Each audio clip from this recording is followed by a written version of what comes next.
রাজ্যে শুরু হচ্ছে আয়ুষ্মান ভারত প্রকল্প। যে সমস্ত উপভোক্তারা স্বাস্থ্যসাথী প্রকল্পের নাম নথিভুক্ত রয়েছে তাদেরকে কিন্তু স্থানান্তরিত করা হবে আয়ুষ্মান ভারত প্রকল্পে। আয়ুষ্মান ভারত প্রকল্প কবে থেকে শুরু হচ্ছে রাজ্যে? আয়ুষ্মান ভারত প্রকল্পে নাম নথিভুক্ত করার জন্য আপনাকে কি করতে হবে, কি কি ডকুমেন্টস আপনাকে দিতে হবে, কোথায় গিয়ে আপনি আবেদন করবেন আয়ুষ্মান ভারত প্রকল্পে নাম নথিভুক্ত করার জন্য? আয়ুষ্মান ভারত প্রকল্পে নাম নথিভুক্ত অনলাইনে হবে নাকি অফলাইনে করতে হবে? অবশেষে আয়ুষ্মান ভারত প্রকল্পে নাম নথিভুক্ত করার পর ওই যে কার্ড, আয়ুষ্মান ভারত প্রকল্পের যে কার্ড, সেটা আপনি কিভাবে পাবেন, সমস্ত বিষয়টা কিন্তু আমরা আজকের এই ভিডিওতে বিস্তারিতভাবে জেনে নেওয়ার চেষ্টা করব। Welcome to my YouTube channel. ভিডিওটি দেখার জন্য অসংখ্য ধন্যবাদ।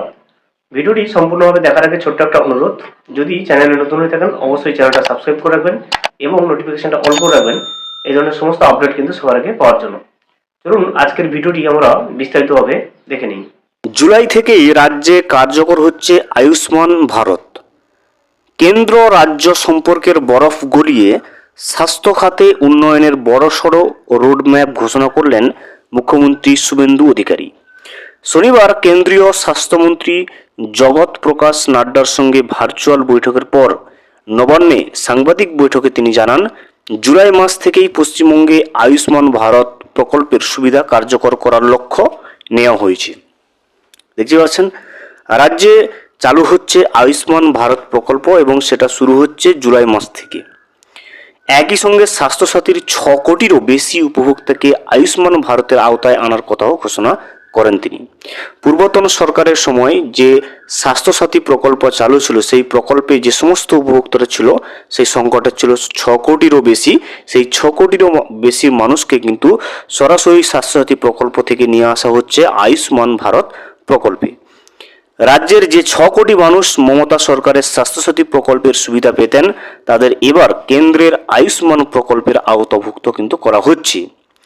এছাড়া নতুন করেও আবেদন করা যাবে স্বাস্থ্য বীমার জন্য, ঘোষণা করলেন মুখ্যমন্ত্রী শুভেন্দু অধিকারী। শনিবার নবান্নে সাংবাদিক বৈঠক করেন মুখ্যমন্ত্রী শুভেন্দু। মুখ্য সচিব মনোজ আগরওয়াল এবং প্রধান উপদেষ্টা সুব্রত গুপ্তকে পাশে বসিয়ে প্রথমেই তিনি তোপ দাগেন পূর্বতন রাজ্য সরকারকে। মুখ্যমন্ত্রী বলেন, স্বাস্থ্যক্ষেত্রে আগের সরকার কেন্দ্র সরকারের সঙ্গে সহযোগিতা তো করেনি, শুধু বিরোধিতাই করেছে, যার ফলে কোটি কোটি মানুষ বঞ্চিত হয়েছেন। তিনি জানান যে সুবিধা অন্যান্য রাজ্য পেয়েছেন, সেগুলো পশ্চিমবঙ্গ কিন্তু পায়নি।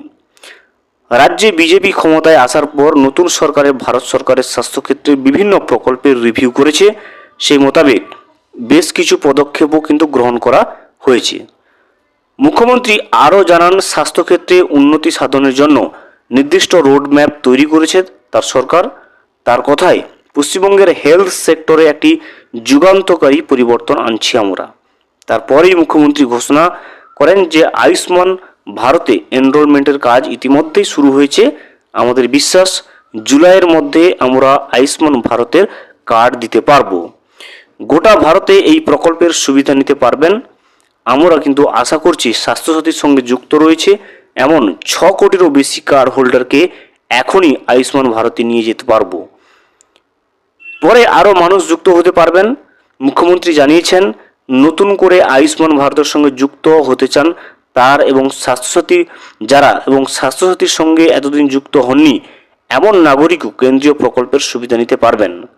তিনি আরও বলেন, আমরা জুন মাসের প্রথম সপ্তাহের মধ্যে আয়ুষ্মান আরোগ্য মন্দিরের এগ্রিমেন্ট দিল্লিতে করার সিদ্ধান্ত নিয়েছি।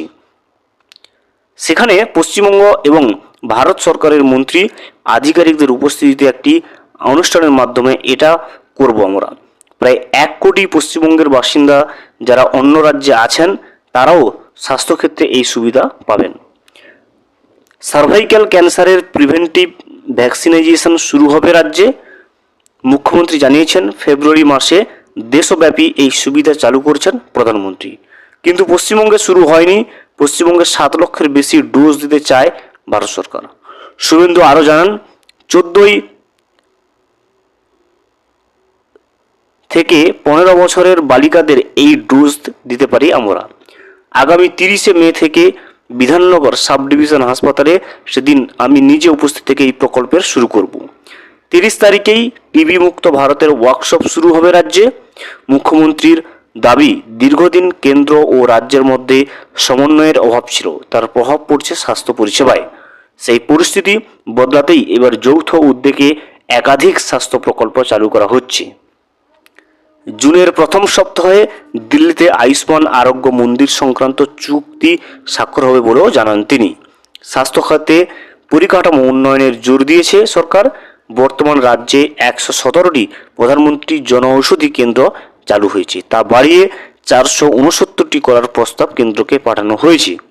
মুখ্যমন্ত্রীর দাবি, এতে সাধারণ মানুষের ঔষধের খরচ প্রায় 10 গুণ পর্যন্ত কমে যেতে পারে। পাশাপাশি তিনি স্বীকার করেন, নবজাতক ও 5 বছরের কম বয়সী শিশুদের মৃত্যুহার কুণ্ঠ নির্মূল কর্মসূচি এবং স্বাস্থ্যখাতে নিয়োগ সমস্ত ক্ষেত্রে পশ্চিমবঙ্গ জাতীয় গড়িয়ের কিন্তু পিছনে। বর্তমানে স্বাস্থ্যক্ষেত্রে অনুমোদিত পদের তুলনায় নিয়োগ মাত্র 53% হয়েছে। আগামী মাসে স্বচ্ছ নিয়োগ প্রক্রিয়ার চালুর আশ্বাস দেন মুখ্যমন্ত্রী।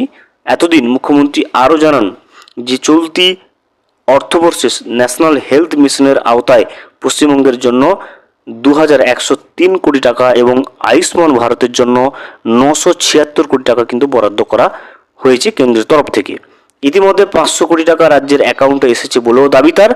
একই সঙ্গে আলিপুরদুয়ার, কালিম্পং, দক্ষিণ দিনাজপুর এবং আসানসোলে মেডিকেল কলেজ গড়ার প্রস্তাব কেন্দ্রকে পাঠানো হবে বলেও জানান মুখ্যমন্ত্রী শুভেন্দু অধিকারী। উত্তরবঙ্গে এইমস তৈরির প্রস্তাবও কেন্দ্রের কাছে পাঠানোর কথা বলা হয়েছে। দেখতে পাচ্ছেন, আগামী জুলাই মাসের প্রথম সপ্তাহ থেকে কিন্তু রাজ্যে আয়ুষ্মান ভারত প্রকল্প শুরু হচ্ছে এবং আয়ুষ্মান ভারত কার্ড যেটা যারা উপযুক্ত উপভোক্তা হবে তাদেরকে কিন্তু বিলি করা হবে এবং প্রায় 6 কোটিরও বেশি উপভোক্তা যারা স্বাস্থ্যসাথী প্রকল্প রয়েছে তাদেরকে কিন্তু আয়ুষ্মান ভারত প্রকল্পের মধ্যে স্থানান্তরিত করা হবে বলে জানান রাজ্যের মুখ্যমন্ত্রী শুভেন্দু অধিকারী। ভিডিওটি সম্পূর্ণভাবে দেখার জন্য অসংখ্য ধন্যবাদ। এখনও পর্যন্ত যদি চ্যানেলে নতুন হয়ে থাকেন এবং সাবস্ক্রাইব না করে থাকেন, অনুগ্রহ করে চ্যানেলটা সাবস্ক্রাইব করে পাশে থাকবেন।